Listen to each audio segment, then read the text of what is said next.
So TYF subject FM and chapter number 3 capital structure and dividend decision. तो हम dividend decision से शुरुआत कर लेते हैं, कैपिटल स्ट्रक्चरिंग हम बाद में देखेंगे। डिविडेंड डिसीजन बहुत ही इजी एंड स्कोरिंग कंसेप्ट है, अगर आपने एक बार टर्म समझ लिए तो बहुत ही इजी होने वाला है आपके लिए। सो फटाफट से शुरुआत कर लेते हैं। There are basically 3 types of financial decisions जो कंपनी लेती है अपनी कंपनी के डे टू डे बिजनेस के अंदर। सबसे पहला होता है फिनेंशियल डिसीजंस, फिर आता है हमारे इन्वेस्टमेंट डिसीजन एंड देन आता है लास्ट में डिविडेंड डिसीजन। तो फिनेंशियल डिसीजंस हमारे फंड्स किस तरीके से बोरो करेंगे, किस तरीके से हम IPO लाएंगे, FPO लाएंगे, तो इसके अकॉर्डिंगली ये सारे डिसीजंस जो होंगे वो कंपनी की जो भी की मैनेजरियल पर्सन होंगे वो लेंगे।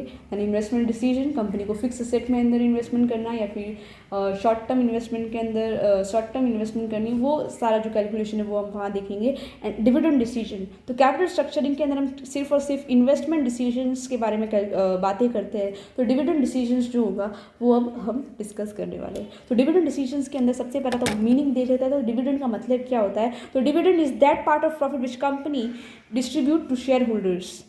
तो ये जो डिविडेंड जो होगा वो सिर्फ और सिर्फ हम इक्विटी शेयर होल्डर को बांटेंगे, क्योंकि हमने अजम्पशन लिया है कि हमने प्रेफरेंस शेयर होल्डर का जो डिविडेंड है वो प्रेफरेंशियल डिविडेंड पहले ही पे कर दिया है, क्योंकि कंपनी के ऊपर वो एक तरीके की डेट है और उस डेट को पे करना कंपनी के लिए सबसे पहली जिम्मेदारी बनती है आफ्टर मतलब पेइंग इंटरेस्ट टू डेप्ट होल्डर। तो डेप्ट होल्डर का इंटरेस्ट जब वो कंपनी रीपे कर देती है तो फिर वो प्रेफरेंशियल डिविडेंड का पेमेंट भी कर देगी और बाद में जो अर्निंग बचती है उसके ऊपर सिर्फ और सिर्फ इक्विटी शेयर होल्डर का ही हक होता है। तो उसको किस तरीके से हम यूटिलाइज करेंगे वो हम देखेंगे। तो सबसे पहले थोड़ी लॉ की रिक्वायरमेंट जो है वो भी देख लेते हैं, क्योंकि टेक्स्ट बुक के अंदर दिया है। सो टेक्स्ट बुक के अंदर यही दिया है कि सेक्शन 123 जो कि बोलता है कि डिक्लेरेशन ऑफ डिविडेंड।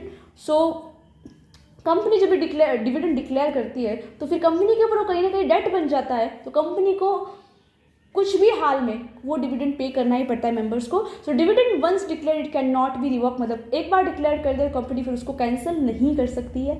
फिर section 124 deals with the payment of dividend. So payment of dividend के अंदर बोला है कि company has to pay dividend within 30 days from the date of declaration of dividend. तो अगर कंपनी फेल होती है उन 30 डेज के अंदर डिविडेंड पे करने में, सो फिर 30 डेज के बाद कंपनी के ऊपर at the rate of 18% interest लगना शुरू हो जाता है। और वो पीनल इंटरेस्ट जब तक आप वो डिविडेंड डिस्ट्रीब्यूट नहीं करोगे तब तक आपके ऊपर वो इंटरेस्ट की पेनल्टी लगती रहेगी। और जो भी ऑफिसर इन डिफॉल्ट जो होगा उसको ₹1000 पर डे लगेगा, प्लस 2 ईयर्स की जेल भी हो सकती है। तो इसकी वजह से कंपनी डिविडेंड को पेमेंट करने में डिले नहीं करती है और इस तरीके से पेमेंट हो जाता है। एंड दूसरी कुछ रिक्वायरमेंट क्या थी, पनिशमेंट भी मैंने डिस्कस कर लिया है। एंड दूसरा जो है वो शेड्यूल बैंक के अंदर किस तरीके से आपको डिपॉजिट करना है ना, वो सारी फॉर्मेलिटीज़ है वो बहुत मतलब ज़्यादा डिटेलिंग हो जाएगी। तो लॉ का रिविजन हम नहीं कर रहे हैं, FM देख रहे हैं। सो FM में जितना इंपॉर्टेंट पार्ट है मैंने वो डिस्कस कर लिया है। अब नेक्स्ट ही देख लेते हैं कि डिविडेंड डिसीजन के अंदर किस तरीके से हम डिविडेंड डिस्ट्रीब्यूट करेंगे। So how much amount of profit which is profit after tax और earning for equity share holder, तो हम उसको किस तरीके से डिस्ट्रीब्यूट करने वाले हैं। तो उसको 2 वे में हम डिस्ट्रीब्यूट करेंगे। सबसे पहला है कि हम शेयर होल्डर्स को डिस्ट्रीब्यूट करने के as a form of dividend, and दूसरा रेटेड अर्निंग, मतलब कंपनी अपने पास वो पैसे को खुद अपने पास रखेगी ताकि वो फ्यूचर के एक्सपांशन प्लान के अंदर आज की अर्निंग इन्वेस्ट कर सके और कंपनी की ग्रोथ एक और लेवल आगे ले जा सके। उसके लिए कंपनी मतलब डिविडेंड डिसीजंस को लेने के लिए बहुत सारे जो भी हमारे फिनेंशियल एक्सपर्ट जो थे उन्होंने अपने मॉडल्स रखे थे। तो थियोरीज ऑफ डिविडेंड के अंदर हम 3 मॉडल्स देखेंगे, इररिलेवेंस theory, relevance theory and traditional approach. अब इररिलेवेंस थियोरी के अंदर ये बोला है कि डिविडेंड डिसीजंस जो होंगे वो डिविडेंड कितना डिस्ट्रीब्यूट कर रहे हो शेयर होल्डर्स को उसके ऊपर कोई भी उसका इम्पैक्ट ही नहीं है, मतलब market price of share will not change if dividend is paid और not paid to the share holders. तो कंपनी की जो भी डिविडेंड जो होगा वो कंपनी कितना पे कर रहा है, पे नहीं भी कर रही है कंपनी, तो वो उसकी वजह से कंपनी के मार्केट प्राइस के ऊपर, शेयर मार्केट प्राइस के ऊपर कोई भी इम्पैक्ट नहीं आने वाला है। यही इस थियोरी के अंदर बोला है। और इस थियोरी के अंदर सबसे फेमस थियोरी है मोदिग्लानी मिलर अप्रोच। तो इसके अंदर जो हमारे मोदिग्लानी जो है उन्होंने बोला था कि भाई अगर आप डिविडेंड पे भी करते हो या पे नहीं भी करते हो, value of firm remains constant. तो ये थियोरी मैं आगे आपको बताऊंगी, जहां आपको ये थियोरी को किस तरीके से उन्होंने प्रूव किया था वो बहुत अच्छे से समझ आएगा। बट फटाफट से पहले ओवरव्यू देख लेते हैं सारी थियोरीज का। सो सेकंड आता है रिलेवेंस थियोरी। रिलेवेंस थियोरी के अंदर बोला है कि जब कंपनी डिविडेंड पे करती है शेयर होल्डर्स को तो कहीं ना कहीं मार्केट प्राइस, मतलब शेयर की जो मार्केट प्राइस है वो अफेक्ट होती है। सो इसकी वजह से market price will change according to the amount of dividend which is paid to the share holder. फिर उसके अंदर दो मॉडल देखेंगे हम, Walters model and Gordon's model. So Walters model के अंदर कुछ फॉर्मूलाज होंगे, वो हम आगे देख लेंगे, एंड गॉर्डन मॉडल्स ये भी बहुत इंपॉर्टेंट मॉडल है। एंड देन लास्ट में आता है ट्रेडिशनल अप्रोच। तो ट्रेडिशनल अप्रोच जो कि सबसे लास्ट मॉडल है, और इसके अंदर ना वो ट्रेडिशनल अप्रोच का यही एक फंडा है कि भाई शेयर होल्डर्स को ज़्यादा आप डिविडेंड मत पे करो, क्योंकि कहीं ना कहीं आपकी प्रेजेंटली जो कंडीशन है वो समझो ज़्यादा प्रॉफिट आप अर्न कर रहे हो, बट हो सकता है फ्यूचर के अंदर कुछ अनसर्टेनिटीज़ आए, आपका बिजनेस इतना कैपेबल नहीं है कि उतना डिविडेंड शेयर होल्डर्स को बांट सके, तो तब शेयर होल्डर्स की एक्सपेक्टेशन बहुत मतलब बुरी तरीके से गिरेगी। तो उससे अच्छा अब करंटली आप थोड़ा मतलब एक लिमिट में रह के पे करो, तो उसके अकॉर्डिंगली आपको कुछ फॉर्मूलाज भी आएंगे। तो यहाँ में डॉट मॉडल के अंदर ना फॉर्मूला कुछ इस तरीके से कि multiplier in bracket DPS plus EPS upon 3 bracket close, मतलब कि आपको अर्निंग पर शेयर जो है उसका 1/3 ही आपको एज ए डिविडेंड बांटना है, ताकि क्या आपका जो भी 2/3 है वो आप रिटेन अर्निंग अपने पास रखो, और फ्यूचर का जो भी अनसर्टेनिटीज़ है उसको दूर करने के लिए आपके पास एज अ बैकअप आप कुछ ना कुछ तो अपने पास रख रहे हो। एंड लिंटर्स मॉडल जो है आपके सिलेबस में नहीं है, बट नॉलेज होना ज़रूरी है। सो डिविडेंड लिंटर्स मॉडल के अंदर बोला कि टारगेट पे आउट रेशियो, मतलब कंपनी को अपना टारगेट पे आउट रेशियो पहले से जो भी डिटरमाइन किया गया उसके अकॉर्डिंगली अपना जो भी dividend at the beginning of the year था उसको टारगेट पे आउट रेशियो के अकॉर्डिंगली ही बढ़ाना। अचानक ऐसा नहीं करना कि 50% से डिविडेंड रेशियो बढ़ा दिया और अगले साल कंपनी लॉस में गई तो डिविडेंड पे ही नहीं किया। तो ये बैलेंस करने के लिए टारगेट पे आउट रेशियो के अकॉर्डिंगली ही डिविडेंड को बढ़ाना है। तो ये लिंटर्स मॉडल में एक्सप्लेन किया है। अब Walter's model and Gordon's model के अंदर मैंने कुछ ज़्यादा एक्सप्लेनेशन नहीं दिया है, बट वॉल्टर्स मॉडल के अंदर आप ये याद रखना कि कंपनी की ग्रोथ को आप मेज़र करने वाले हैं। सो वॉल्टर्स मॉडल के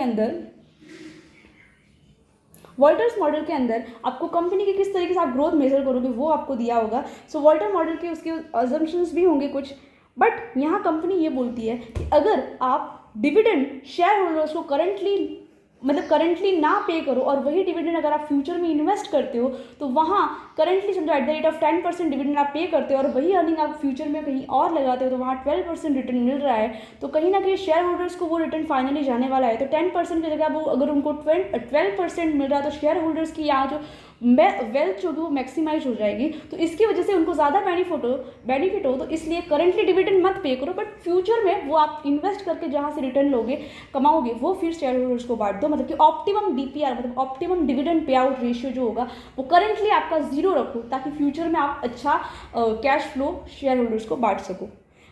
नाउ अब DPR के अंदर ज़रूरी थोड़ी है कि हर एक कंपनी की पोजीशन इतनी अच्छी हो कि भाई मतलब वो अभी डिविडेंड पे नहीं कर रही है और फ्यूचर में उससे ज़्यादा कमा के दे शेयर होल्डर्स को। काफ़ी बार क्या होता है कि करंटली आप डिविडेंड ज़्यादा पे कर रहे हो और फ्यूचर में अगर आप वो कैश खुद के पास रखते हो विथ होल्ड, तो हो सकता है कि कुछ ऐसे सर्कमस्टेंसेस आए और डिविडेंड जो करंटली पे कर रहे हो उससे आगे फ्यूचर में उससे भी गिर जाए। तो इस केस के अंदर कंपनी के लिए बेनिफिशियल यही होगा कि वो करंटली सारा डिविडेंड पे कर दे। एंड लास्ट में एक थर्ड केस होगा वॉल्टर्स मॉडल के अंदर कि भाई आपकी कॉस्ट ऑफ कैपिटल मतलब कि के जो है वो is equal to return of investment. मतलब अगर आप डिविडेंड आज भी पे करो या फ्यूचर में पे करो, प्राइस तो सेम ही रहने वाली है डिविडेंड को, तो फिर करंटली पे कर दे उतना ही अच्छा है, राइट। सो इस तरीके से 3 केसेस है वॉल्टर मॉडल के अंदर। तो वॉल्टर ने इस तरीके से डिविडेंड को किस तरीके से पे करना वो बताया है। फिर हम देख लेते हैं गॉर्डन्स मॉडल। सो गॉर्डन्स मॉडल जो होगा वो आपको बोलता है ग्रोथ के बारे में। गॉर्डन का मेन जो अप्रोच था वो यही था, जब भी जैसे कि मोदी ग्लानी मिलर अप्रोच के अंदर वो बोलते हैं कि डिविडेंड इररिलेवेंट है, बट ये बोलते हैं डिविडेंड रिलेवेंट है। तो मतलब डिविडेंड जो आपके साल के शुरुआत में आप जो पे करने वाले हो मतलब पे करते हो और जो एंड ऑफ द ईयर में पे करने वाले हो, तो उसके अंदर कहीं ना कहीं थोड़ा बहुत फ्लक्चुएशंस तो होगा। कंपनी ग्रोथ की ओर बढ़ रही है तो जो डिविडेंड समझो eight the beginning of the year अगर आप ₹10 शेयर होल्डर्स को बांट रहे हो और कंपनी की ग्रोथ हो चुकी है कुछ ना कुछ 50% से समझो, तो eight the end of the year dividend कितना हो जाएगा ₹10 अगर आप इनिशियली बांट रहे हो और 50% ग्रोथ होगी, तो मतलब आपको eight the end of the year ₹15 आप उन शेयर होल्डर्स को बांट रहे हो। तो इसकी वजह से ग्रोथ हुआ, तो उस ग्रोथ को मेजर करना भी तो ज़रूरी है। तो उन्होंने अपने मॉडल के अंदर उस ग्रोथ को इंडिकेट किया है और उसके अकॉर्डिंगली फिर उन्होंने अपना जो भी कंक्लूजन है अपने मॉडल का बताया। तो इस तरीके से हम ये थ्योरीज डिस्कस करने वाले हैं। सो सबसे पहले ना हम मोदी ग्लानी मिलर अप्रोच देखेंगे। सो यही अप्रोच सबसे इम्पॉर्टेंट मतलब इम्पॉर्टेंट इन द सेंस कि ये अप्रोच सबसे ज़्यादा रिलेवेंट हम बोल सकते हैं। ये अप्रोच ज़्यादा एम्बिग्यूअस नहीं है, बहुत क्लैरिटी अच्छे से मिल जाती है। सो थियोरी थोड़ा पढ़ लेते हैं कि एज पर M M approach irrelevance theory है. So as per MM approach, the share price of the company or the value of the company depends on solely on earning power of the company. So इसके अंदर बोला कि company का EPS जो होगा वही company की वैल्यू डिटरमाइन करने वाला है at the end. Share price is not influenced by the manner in which earning are distributed, मतलब dividend are not relevant with the price, मतलब market price of the share. Assumption क्या क्या हो गया MM approach के अंदर? तो सबसे बोला कि परफेक्ट कैपिटल मार्केट, मतलब कि मार्केट के अंदर जो भी सारे इंटरमीडियरीज होंगे, जो भी सारे इन्वेस्टमेंट करने वाले बंदे होंगे, उन सबको मार्केट का परफेक्ट नॉलेज है. सेकेंड बोला है no taxes and no tax discrimination, क्योंकि मोदी गिलानी ने मिलर को अपना अजम्पशन, मतलब अपनी थ्योरी प्रूफ करने के लिए उन्होंने बोला कि भाई country to country taxes vary हो सकते हैं, तो इसकी वजह से हम अपनी थ्योरी को प्रूफ करने के लिए टैक्सेस का जो भी पोर्शन होगा वो हम बोलेंगे कि नो, मतलब टैक्स हमें लेना ही नहीं, 0% टैक्स लेना है. लास्ट थर्ड अजम्पशन है कि फिक्स इन्वेस्टमेंट पॉलिसी, मतलब कंपनी जो भी होगी वो न्यू इन्वेस्टमेंट करेगी वो सिर्फ और सिर्फ इक्विटी के थ्रू ही करेगी, मतलब कंपनी को अज्यूम करना कि अब उसके पास कुछ भी डेट नहीं है. फिर फोर्थ अजम्पशन है कि no flotation cost. Flotation cost का मतलब ही होता है कि जब कंपनी के अंदर शेयर होल्डर अपने शेयर खरीदते हैं, मतलब शेयर होल्डर्स जब कंपनी का शेयर मतलब शेयर होल्डर्स नहीं हम बोल देंगे, शेयर एप्लीकेंट जब कंपनी के पास शेयर खरीदना चाहते हैं तब वो ब्रोकर अपॉइंट करते हैं और ब्रोकर को समझो ₹1% कमीशन देते हैं, मतलब ब्रोकरेज देते हैं, तो उस ब्रोकरेज को हम बोलते हैं फ्लोटेशन कॉस्ट. स्टैम्प ड्यूटी भी हम बोल सकते हैं ब्रोकरेज कॉस्ट. और यही ब्रोकरेज जब शेयर होल्डर अपना शेयर होल्डर्स अपने शेयर किसी और को बेचना चाहते हैं तब भी वो ब्रोकर अपॉइंट करते हैं, तो उसको भी हम बोलेंगे as a part of flotation cost. तो flotation cost country to country different हो सकती है, इसकी वजह से ये डिफरेंस ना आए और हमारी जो कंक्लूजन है वो अच्छी तरीके से निकल पाए, कॉम्प्लिकेशंस ना आए, तो हम अज्यूम करेंगे कि हमारी फ्लोटेशन कॉस्ट भी यहाँ 0 होने वाली है. एंड फिफ्थ बोला है कि risk of uncertainty does not exist, मतलब यहाँ बोल रहे हैं भैया कोई रिस्क नहीं है आपकी कंपनी को, तभी हमारी ये थ्योरीज प्रूव हो पाएगी. तो ये सारे अजम्पशंस के साथ हम फटाफट देखेंगे कि मोदी गिलानी मिलर अप्रोच किस तरीके से काम करती है. सो मोदी गिलानी मिलर अप्रोच के अंदर मार्केट वैल्यू ऑफ, मतलब वैल्यू ऑफ फर्म किस तरीके से हम कैलकुलेट करते हैं वो बताया है. सो एमएम अप्रोच के अंदर सबसे पहले हम अजम्पशन लेंगे केस 1 के अंदर कि भाई वैल्यू ऑफ फर्म के अंदर डिविडेंड है वो नहीं पे कर रहे हैं हम. So value of firm and dividend is not paid. सबसे पहला स्टेप जो होगा वो आपको बोलेंगे क्वेश्चन के अंदर बोलेंगे कि calculation of price at the year and, मतलब कंपनी के शुरुआती तौर में जो शेयर प्राइस है उसको एट द एंड में कितना, मतलब उसकी प्राइस कितनी बढ़ेगी, तो ये आपको एक फॉर्मूले के थ्रू एक्सप्लेन करना होगा. सो फॉर्मूला है कि P0 is equal to P1. तो P0 मतलब क्या? Current market price. P0 मतलब ये होगा करंट मार्केट प्राइस. P0 का मतलब है करंट मार्केट प्राइस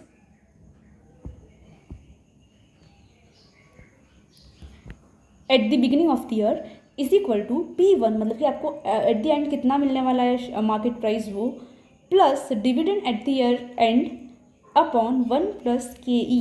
तो ये फॉर्मूलाज तो याद रखने ही होगी, दूसरा कोई ऑप्शन नहीं है आपके पास. सो सबसे पहले आपको eight the year and market price निकालनी होगी. सो ये फॉर्मूला के अंदर ये फॉर्मूला भी आप याद कर सकते हो एंड सेकंड ये फॉर्मूला भी आप याद कर सकते हो, आपके ऊपर डिपेंड करता है आपको कौन सा याद रखना है. दोनों हैं सेम ही. ये ज़्यादा मतलब ईजियर लगता है, ये फॉर्मूला ज़्यादा ईजियर है बिकॉज यहाँ कॉम्प्लिकेशन नहीं दिख रहा है और इसके अंदर क्या है ये सेम ही फॉर्मूला है बट इसको क्या है थोड़ा सॉल्व करके और थोड़ा सिंप्लीकेटेड करने का मतलब करने की कोशिश की गई है. हम सिर्फ यही देखेंगे P0. तो अब हमें यहाँ ना ये प्राइस फाइंड आउट करनी है कहीं ना कहीं. So P0 is equal to P1 + T1 upon 1 upon KE. फिर स्टेप 2 के अंदर आप calculation of funds require for investment decide करोगे. तो कंपनी के पास जो पहले अर्निंग हुई वो उसमें से वो कितना डिविडेंड बांट रहे हैं. तो पहले केस में तो हमने अज्यूम किया कि कंपनी डिविडेंड बांट ही नहीं रही है. फिर आपको फिर आपके पास मिलेगा कि अब हमारे पास फाइनली कितनी अर्निंग बची है एज अ रिटेन अर्निंग, और रिटेन अर्निंग को आपको अब फ्यूचर में कुछ इन्वेस्टमेंट करनी होगी तो उसको किस तरीके से यूटिलाइज करोगे. तो इन्वेस्टमेंट कितनी चाहिए होगी उसके अकॉर्डिंग आपको बैलेंस फंड रिक्वायरमेंट मिल जाएगा. फिर आपको उस तरीके से आपको नंबर ऑफ शेयर कितने इशू करने हैं नहीं तो वो मिल जाएगा एंड देन आपको कैलकुलेशन ऑफ मार्केट फॉर्म करना होगा. तो हम फटाफट सम देख लेते हैं तो ज़्यादा अच्छा रहेगा. सो क्वेश्चन नंबर हम देखेंगे 41. So question number 41,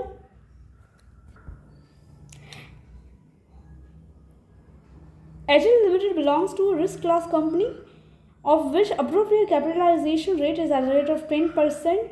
It currently has 1 lakh equity shares selling at rupees 100 per share, and the firm is contemplating declaration of dividend at the rate of at rupees 6 per share at the end of the current physical year. तो आपको यहाँ eight the end of the current physical year ये जो indication दे रहा है इसका मतलब है कि डिविडेंड जो होगा वो eight the end of the year, मतलब कि D1 जो है वो हमारा 6, मतलब D1 इज इक्वल टू, यहाँ क्लियरली बोला है कि D1 is equal to ₹6।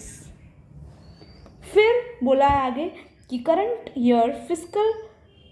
Physical year which has begun. Okay, and now answer the following question based on Modigliani and Miller model.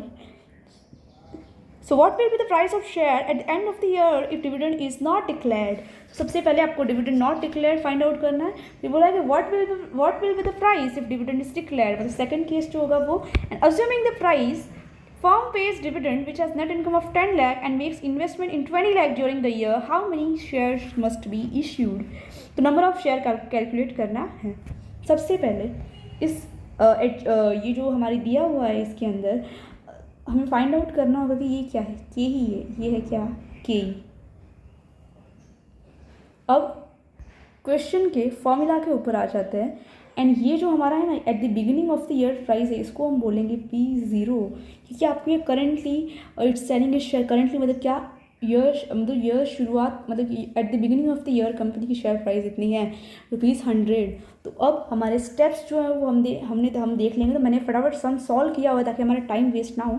So value of firm case 1, value of firm and dividend is not paid. So dividend अगर पे नहीं करती है company तो सबसे पहला step होगा calculation of price at the year and, मतलब आपकी market price of share eight the year and आपको फाइंड आउट करनी है। तो उसका फॉर्मूला हमने किस तरीके से डिराइव किया था, P0 मतलब market price at the beginning of the year is equal to P1 जो कि हमें फाइंड आउट करना है, प्लस D1 मतलब कि dividend at the end of the year जो कि हमने देख लिया है क्वेश्चन में ₹6। बट हम हालांकि हम इस मॉडल के अंदर अज्यूम कर रहे हैं कि हम डिविडेंड जीरो पे करने वाले, नहीं पे करने वाली है, तो यहाँ डिविडेंड जीरो आएगा अपॉन 1 + के। तो के कॉस्ट ऑफ कैपिटल हमने देखा था at the rate of 10%।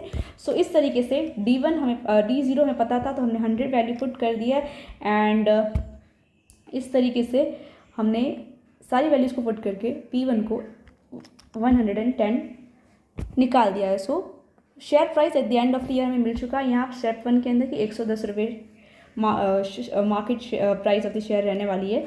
Now step 2 जो कि बहुत इंपॉर्टेंट स्टेप है, कैलकुलेशन ऑफ रिक्वायरमेंट इन्वेस्टमेंट। तो कंपनी के जब इनिशियल स्टेजेस में उसे नहीं लग रहा है कि इन्वेस्टमेंट करना है, बट जब कंपनी एंड हो, मतलब कंपनी का जब ईयर एंड आएगा तब हो सकता है कंपनी को कोई इन्वेस्टमेंट करनी हो। तो कंपनी के स्टार्टिंग में उसके पास अपनी अर्निंग जो है कंपनी ने कमाई है पिछले ईयर्स के सेल्स और मतलब जो भी उनका टर्नओवर हुआ उसके अकॉर्डिंगली क्वेश्चन में बोला है कि 10 लाख रुपीज़ उनके पास एज अर्निंग पड़े हुए हैं और वो हालांकि डिविडेंड कुछ डिस्ट्रीब्यूट नहीं कर रही है शेयर होल्डर्स को। तो मतलब वो सारी की सारी जो अर्निंग उन्होंने अर्न की है वो कहीं ना कहीं रिटेन अर्निंग बन चुकी है, मतलब कि फंड अवेलेबल फॉर इन्वेस्टमेंट की रिटेन अर्निंग जो है वो कंपनी अब जो भी इन्वेस्टमेंट चाहिए होगी फ्यूचर के अंदर तो उसके अंदर इन्वेस्ट कर सकती है। तो वो इन्वेस्टमेंट क्वेश्चन के अंदर बोला है कि वो जो इन्वेस्टमेंट है ये थर्ड पार्ट के अंदर बोला है कि assuming the firm page dividend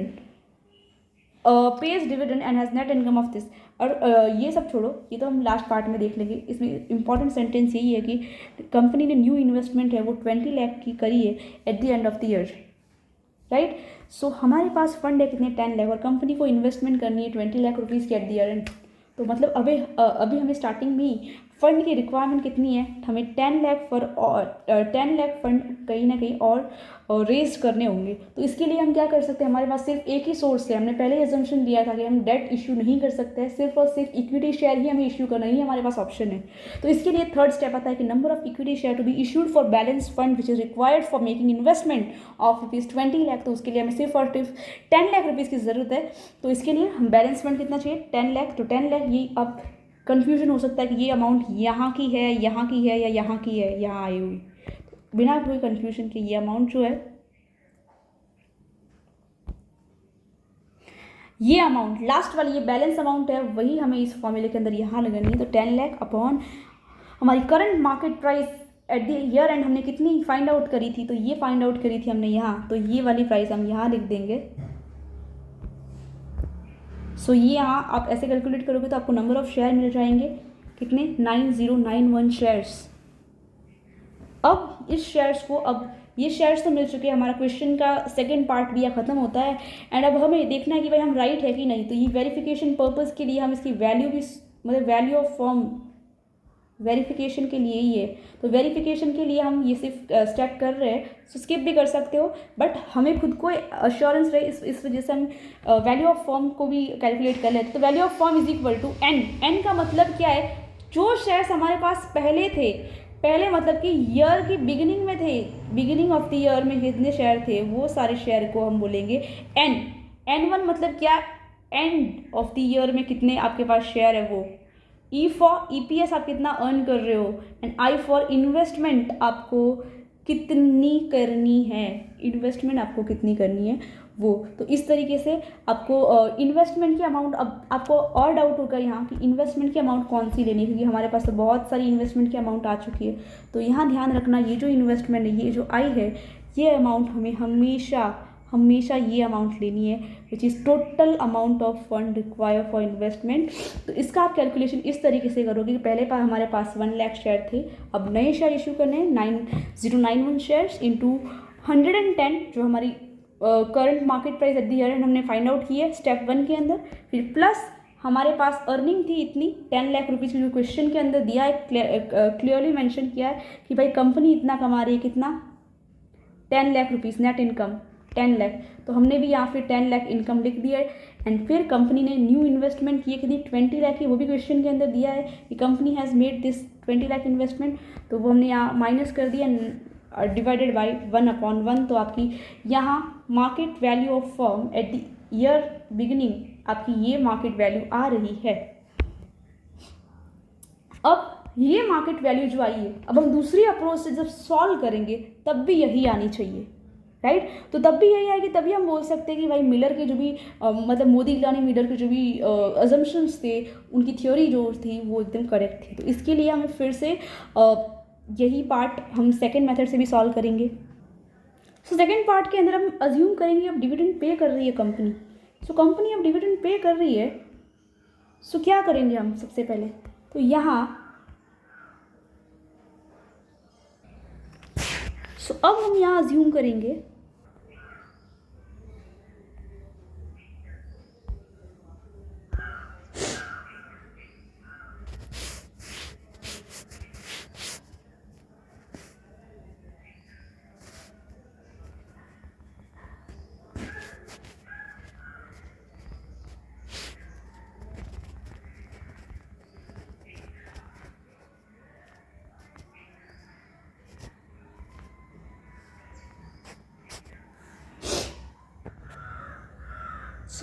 so P1 तो यहाँ कैलकुलेट कर लिया हमने।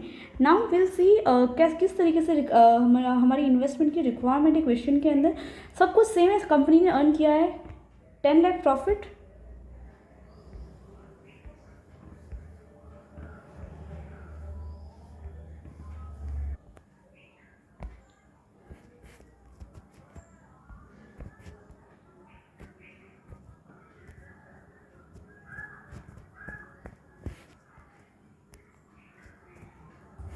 फिर इसमें से डिविडेंड पे किया है ₹6 पर शेयर। तो 1 लाख शेयर के ऊपर कितना 6 लाख डिविडेंड आ जाएगा। कंपनी के पास अब फंड सिर्फ 4 लाख अवेलेबल है। कंपनी को कहीं ना कहीं 20,000 की फ़ंड की ज़रूरत है फॉर फ्यूचर, मतलब कोई भी इन्वेस्टमेंट करने के लिए। सो कंपनी को अब 16,000 शेयर्स की 16,000 हमारे फ़ंड की ज़रूरत पड़ेगी। 16 लाख फंड की ज़रूरत पड़ती है। तो अब 16 लाख हम लिखेंगे यहाँ, 16 लाख डिवाइडेड बाय 104। तो अब करके देखना। सो मेरा आंसर जो है वो आया है 15,384.61। दैट इज़, हम इसको राउंड ऑफ कर लेंगे, 15,385 शेयर्स हमें न्यूली इशू करने पड़ेंगे।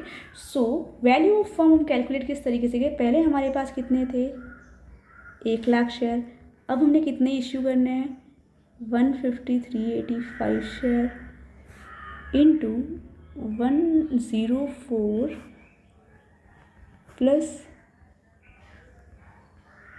10 लाख इन्वेस्टमेंट है माइनस 20 लाख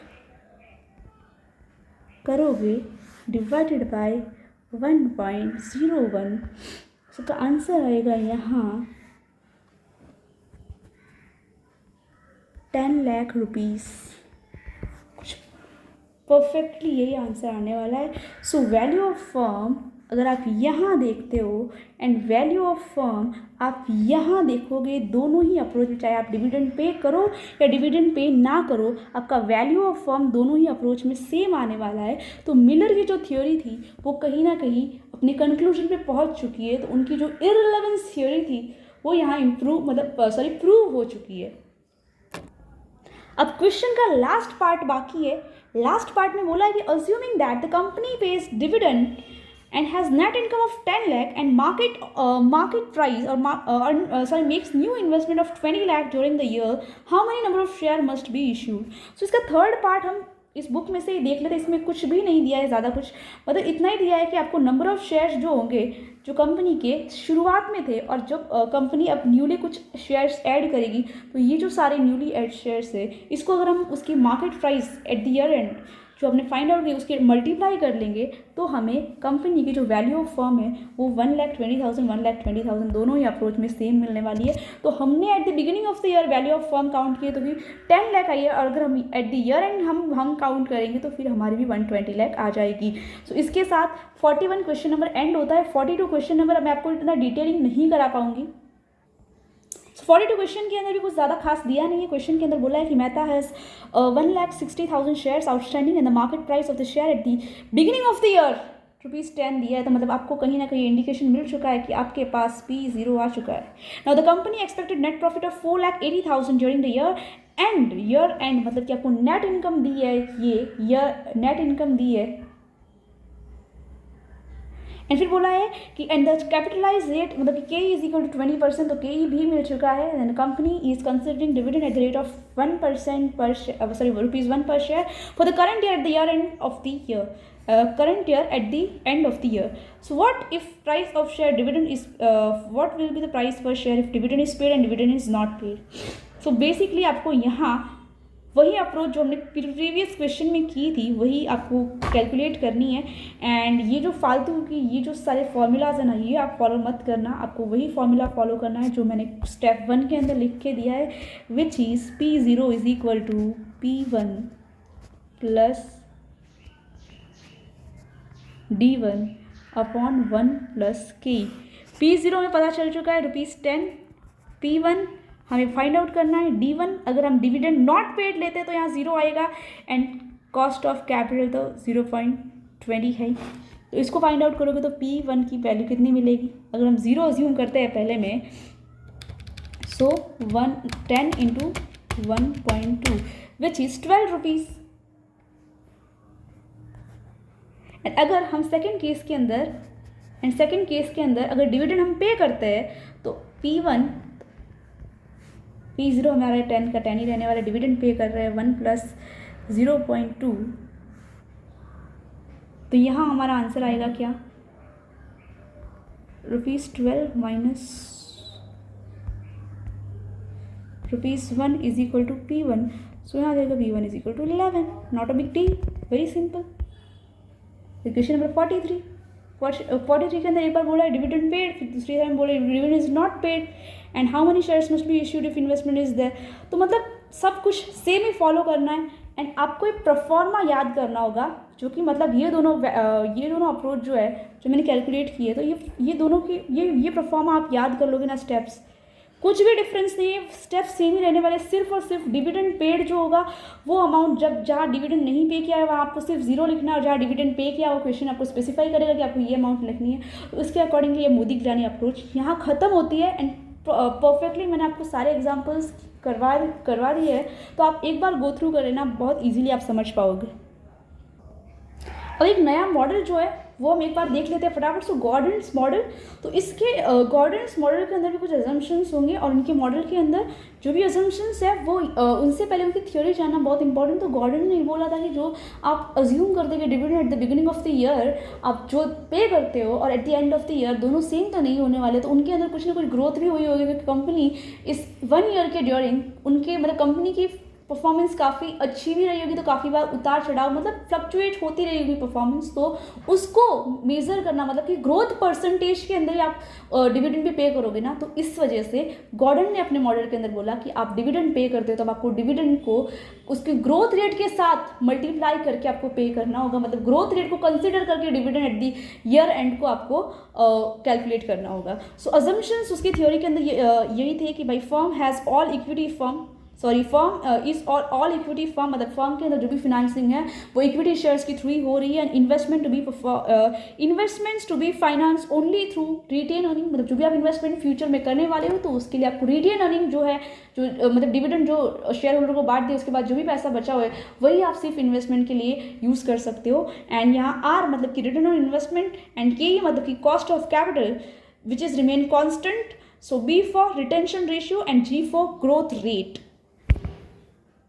फिर बोलते हैं यहाँ आपकी कंपनी की जो कॉस्ट है वो ग्रोथ से ज़्यादा होगी, तभी कंपनी फेवरेबल पोजीशन में होगी, तथा फर्म की परपेचुअल लाइफ होगी, क्योंकि फर्म के शेयर होल्डर्स का जो फंड है वो कंपनी जब तक बंद नहीं होगी तब तक रहने वाला है, तो हम अज्यूम करते हैं कि कंपनी गोइंग कंसर्न को फॉलो कर रही है। प्रपोजिशन ऑफ गॉर्डन का मॉडल कैसे डेवलप हुआ, तो गॉर्डन ने सबसे पहले बोला था कि अगर कंपनी की जो rate of return on investment है वो कंपनी के कॉस्ट ऑफ इन्वेस्टमेंट से ज़्यादा होगी, तो इसका मतलब कंपनी की शेयर प्राइस बहुत ज़्यादा इंक्रीज हो रही है, और इसकी वजह से फिर क्या होगा, डिविडेंड पर शेयर जो होगा वो डिक्रीज होने लग जाएगा, dividend pay out ratio decrease होने लग जाएगा, एंड मार्केट प्राइस शेयर की बढ़ती जाएगी। अब जब कंपनी की कॉस्ट बढ़ जाएगी, कॉस्ट ऑफ इन्वेस्टमेंट बढ़ जाएगी और रिटर्न ऑन इन्वेस्टमेंट कम होती जाएगी, मतलब कहीं ना कहीं कंपनी की शेयर प्राइस गिरती जा रही है, तब company dividend pay out ratio अपना ज़्यादा बढ़ा देगी, क्योंकि अब कंपनी को अपनी पोजीशन को मतलब टूटने से बचाने, मतलब गिरने से बचाने के लिए वो डिविडेंड ज़्यादा पे कर रहे हैं, तो मतलब शेयर होल्डर्स के माइंड में वो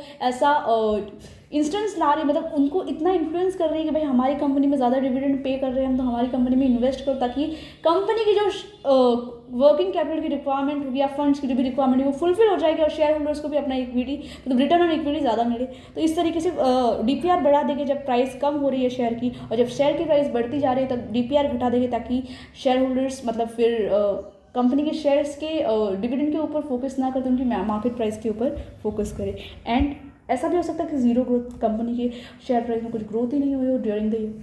तो फॉर्मूला क्या था गॉर्डन मॉडल का? गॉर्डन के मॉडल के 3 फॉर्मूले हैं। पहला फॉर्मूला था कि dividend at the price at the beginning of the year is equal to dividend at the end of the year upon KE cost of capital minus growth, जो भी आई होगी तो उसको आप ग्रोथ को माइनस कर दोगे तो आप एग्जिस्टिंग लेवल पे कितना कमा रहे हो, मतलब कितनी आपकी मार्केट प्राइस है वो आपको पता चल जाएगी। सेकंड फॉर्मूला ये होगा कि जब आपको समझो क्वेश्चन के अंदर P1 का डेटा नहीं दिया है, sorry D1 dividend at the year and नहीं दिया है डायरेक्टली, तो आपको ना dividend at the beginning of the year में से अगर आप 1 प्लस ग्रोथ परसेंटेज ऐड करोगे तो आपको dividend at the year end मिल जाएगा। सो इस तरीके से ये यहाँ ये फॉर्मूला ख़त्म होता है, और उसके और ये डिवाइडेड बाय जो भी है वो आप कर लेना, ये KE अपॉन G जो होगा वो सेम रहने वाला है हर फॉर्मूला में। फिर लास्ट फॉर्मूला है कि P0 मतलब dividend per share price at the beginning of the year is equal to E मतलब कि EPS 1 माइनस B मीन्स की रिटेंशन रेशियो का मतलब होता है कि कितनी कंपनी रिटेन अर्निंग रख रही है अपार्ट फ्रॉम पेइंग डिविडेंड। सो मतलब टोटल अर्निंग में से वो कितना डिविडेंड पे कर रही है, उसके बाद जो बच रहा है उसको हम बोलते हैं रिटेन अर्निंग मतलब कि retention ratio. And cost of capital जो होगा वो क्वेश्चन में दिया होगा, and less B means what retention ratio into return on investment जो होगा वो, इसको इस तरीके से कैलकुलेट करोगे। सो फर्स्ट फॉर्मूला कब यूज़ हो रहा है? जब आपको D1 dividend at the beginning of eight the end of the year दिया होगा क्वेश्चन में, तब आप फर्स्ट फॉर्मूला यूज़ करोगे। जब dividend at the beginning of the year दिया मतलब D1 के जगह D0 दे दिया, तब आप सेकेंड फॉर्मूला यूज़ करो। एंड थर्ड फॉर्मूला का यूटिलाइजेशन सिर्फ और सिर्फ एक ही केस में होगा, वो कब? जब कंपनी की जो भी इंफॉर्मेशन दी उसके अंदर रिटेंशन रेशियो का कुछ ना कुछ बता रहा है उसके बारे में कि कंपनी इतना रिटेन कर रही है या फिर इतना रिटर्न ऑन इन्वेस्टमेंट, तो तब आपको पता चल जाएगा कि हमें ये थर्ड केस फॉलो करना। गॉर्डन मॉडल के कुछ अजम्पशंस भी है।